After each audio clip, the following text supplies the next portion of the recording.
ನಡಿ ಈಗ ಶುರು ಮಾಡೋಣ. ಕೇಸರಿಯಿಂದ ಮನೋಲ್ಲಾಸ ಮನಸ್ಸು ಮತ್ತೇರಿ ಕುಣಿದಾಡಿದೆ ನೋಡು, ಮನಸ್ಸು ಮತ್ತೇರಿ ಕುಣಿದಾಡಿದೆ ನೋಡು. ಕ್ಷಣ ಕ್ಷಣವೂ ಆಚರಿಸಿ ಕೇಸರಿ ಹಬ್ಬ. ವಿಮಲ್ ಬಾಯಲ್ಲಿ ಹೇಳಿ ಕೇಸರಿ.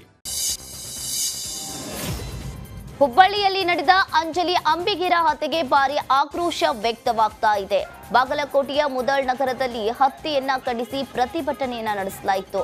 ವಿವಿಧ ಸಂಘಟನೆಯ ಕಾರ್ಯಕರ್ತರು ರಸ್ತೆಯನ್ನ ತಡೆದು ಟೈರ್ಗೆ ಬೆಂಕಿ ಹಚ್ಚಿ ಆಕ್ರೋಶವನ್ನ ಹೊರಹಾಕಿದ್ರು. ಇನ್ನು ಆರೋಪಿಗೆ ಕಠಿಣ ಶಿಕ್ಷೆ ವಿಧಿಸುವಂತೆ ಘೋಷಣೆಯನ್ನ ಆಗ್ರಹಿಸಿದ್ರು.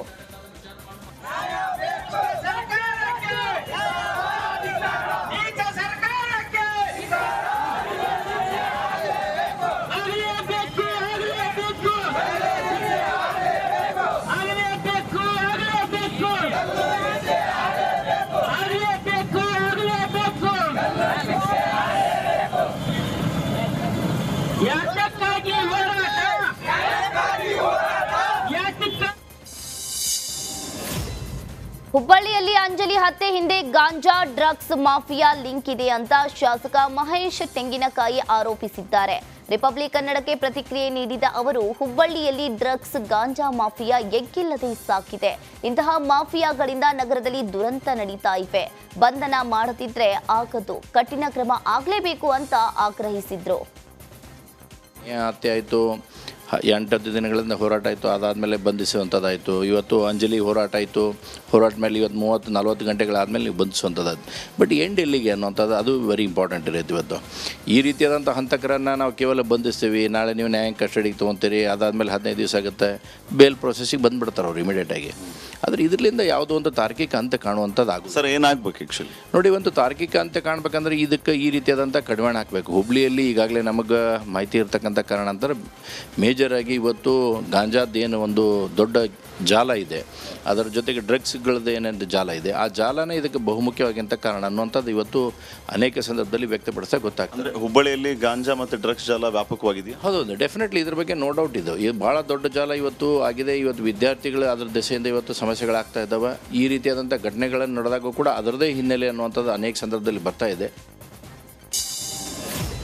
ಹಾವೇರಿಯಲ್ಲಿ ತಡಸ್ ಠಾಣೆಯ ಪಿಎಸ್ಐ ಶರಣಬಸಪ್ಪ ಹಾಗೂ ಪೇದೆ ಸುರೇಶ್ ಲೋಕಾಯುಕ್ತ ಬಲೆಗೆ ಬಿದ್ದಿದ್ದಾರೆ.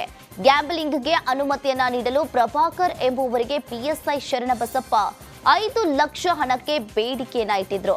ಅದರಂತೆ 2 ಲಕ್ಷ ರೂಪಾಯಿ ಲಂಚವನ್ನ ಸ್ವೀಕರಿಸುವಾಗ ಲೋಕಾಯುಕ್ತರ ಬಲೆಗೆ ಬಿದ್ದಿದ್ದಾರೆ.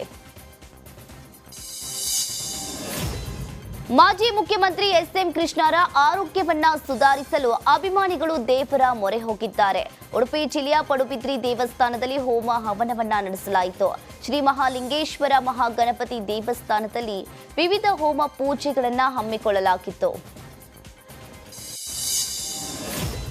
ವಿಜಯಪುರ ಜಿಲ್ಲೆಯಲ್ಲಿ 2 ಅತಿದೊಡ್ಡ ಕೆರೆಗೆ ನೀರು ತುಂಬಿಸುವಂತೆ ಆಗ್ರಹಿಸಿ ರೈತರು ಅಹೋರಾತ್ರಿ ಧರಣಿ ಸತ್ಯಾಗ್ರಹವನ್ನ ಕೈಗೊಂಡಿದ್ದಾರೆ.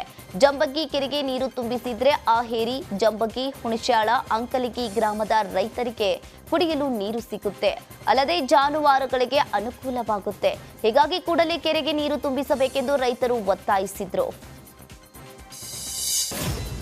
ಮಂಗಳೂರಿನಲ್ಲಿ ಪೊಲೀಸ್ ವಾಹನವೊಂದರ ವಿಮೆ ಮುಕ್ತಾಯವಾಗಿದೆ ಎಂಬ ವಿಡಿಯೋ ಭಾರಿ ವೈರಲ್ ಆಗಿತ್ತು. ಸದ್ಯ ಈ ವಿಡಿಯೋ ಮಾಡಿದವನಿಗೆ ಪೊಲೀಸ್ ಕಮಿಷನರ್ ಬಿಸಿ ಮುಟ್ಟಿಸಿದ್ದಾರೆ. ವಿಮೆ ಮುಕ್ತಾಯವಾಗಿಲ್ಲ ಎಂದು ಸ್ಪಷ್ಟನೆಯನ್ನ ನೀಡಿದ್ದಾರೆ. ಇನ್ನು ಕುಂಟಿಕಾನ ಬಳಿ ವ್ಯಕ್ತಿಯೊಬ್ಬನಿಗೆ ವಾಯು ಮಾಲಿನ್ಯ ತಪಾಸಣಾ ಪತ್ರ ತೋರಿಸಿಲ್ಲ ಎಂದು ದಂಡವನ್ನ ವಿಧಿಸಲಾಗಿತ್ತು. ಇದರಿಂದ ಕುಪಿತನಾದ ಆ ವ್ಯಕ್ತಿ ಹೆದ್ದಾರಿ ಗಸ್ತು ವಾಹನದ ವಿಮಾ ಅವಧಿ ಮುಕ್ತಾಯವಾಗಿದೆ ಅಂತ ಪೋಸ್ಟ್ ಮಾಡಿದ್ದ.